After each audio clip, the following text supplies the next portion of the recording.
જ્ઞાનપ્રકાશ સ્વામીએ સત્સંગ દરમિયાન જલારામ બાપા વિશે જે વિવાદાસ્પદ ટિપ્પણી કરી હતી તેના કારણે વિવાદ વકર્યો છે। તેમના વિવાદિત નિવેદનના કારણે રઘુવંશી સમાજના લોકો ઉગ્ર પ્રતિક્રિયા સાથે રોષ વ્યક્ત કરી રહ્યા છે। તો નોંધનીય છે કે વિવાદ વકરતા જ્ઞાનપ્રકાશ સ્વામીએ માફી માંગીને વિવાદિત વિડીયો ડિલીટ પણ કરી દીધો છે। તેમ છતાં વિવાદ બંધ થવાનું નામ નથી લઈ રહ્યો। તો મળતી માહિતી મુજબ જલારામ બાપા પર કરવામાં આવેલી વિવાદિત ટિપ્પણીને લઈને રઘુવંશી સમાજના લોકો વીરપુર જલારામ ખાતે સમાજના આગેવાનો વેપારીઓ વેપારી મંડળના પ્રમુખ દ્વારા આજરોજ એક મહત્વની બેઠક બોલાવવામાં આવી હતી, જેમાં જ્ઞાનપ્રકાશ સ્વામી સામે રોષ સાથે રૂબરૂ વીરપુર જલારામ મંદિરે આવી માફી માંગે તેવી માંગ કરવામાં આવી છે। તેમજ વીરપુર ગ્રામ પંચાયતની બેઠકમાં લેવાયેલ નિર્ણય અનુસાર આજરોજ અને આવતીકાલ વીરપુર સેન્ટર બંધ રાખવામાં આવશે। જો કે આવશ્યક વસ્તુઓ જેવી કે મેડિકલ અને હોસ્પિટલ ચાલુ રાખવામાં આવશે। આ સાથે જ્ઞાનપ્રકાશ સ્વામીને 24 કલાકનું અલ્ટિમેટમ પણ આપવામાં આવ્યું છે। તો આવતીકાલ સાંજ સુધીમાં જલારામ બાપાની જગ્યા પર આવીને રૂબરૂ માફી માંગીએ।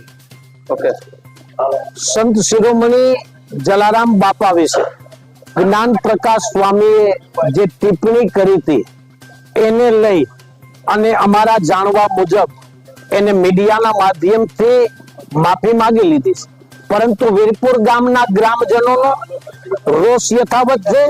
જલારામ બાપાના કરોડો ભક્તોનો રોષ પણ એમનેમ છે। ત્યારે આગળની રણનીતિ માટે હવે શું કાર્યક્રમ આપવો એ માટે વીરપુર ગામના સમસ્ત ગ્રામજનો અને વીરપુર દરેક સમાજના આગેવાનોની એક મીટિંગ 11 વાગે અહીં મળવાની છે। એમાં આગળની રણનીતિની જાહેરાત કરવામાં આવશે। એ પણ મીડિયાના માધ્યમથી અમે જલારામ બાપાના ભક્તો સુધી પહોંચાડી દેશું કે હવે પછીની આ રણનીતિનો અમારો શું કાર્યક્રમ છે।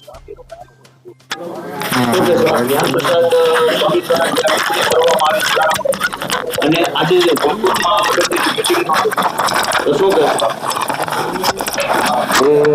સ્વામીજી જ્ઞાનપ્રકાશ સ્વામીજીએ જે ટિપ્પણી કરી છે જલારામ સંત શિરોમણી જલારામ બાપા વિશે જે ટિપ્પણી કરી છે, ખરેખર સ્વામીજીને ઇતિહાસની ખબર નથી અને ઇતિહાસ સાથે ખબર ન હોય તો છેડા કરવાનો જોઈએ અને આવી ટિપ્પણી પણ કોઈ કરવી ન જોઈએ। સ્વામીજી અમે એવું કહેવા માંગીએ છીએ કે જલારામ બાપા ઊંધું ભરાઈ દો શ્રી ભોજલારામ બાપા આજે પણ ફતેપુરની અંદર એની જગ્યા છે અને તે એની પ્રેરણાથી આ સદાવત ચાલે છે।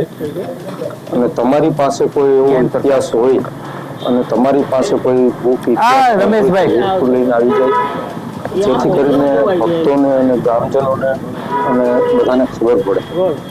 અમરોલીના જ્ઞાનપ્રકાશ સ્વામીએ છે તે જલારામ બાપા વિશે છે તે ટિપ્પણીને લઈને અત્યારના ભક્તોમાં છે તે રોષ છે તે જોવા મળી રહ્યો છે। ત્યારે વીરપુરના જે ગ્રામ પંચાયત ખાતે છે તે 11 વાગે છે તે બેઠક છે તે મળવાની છે, જેને લઈને હવે આપણી સાથે રમેશભાઈ છે।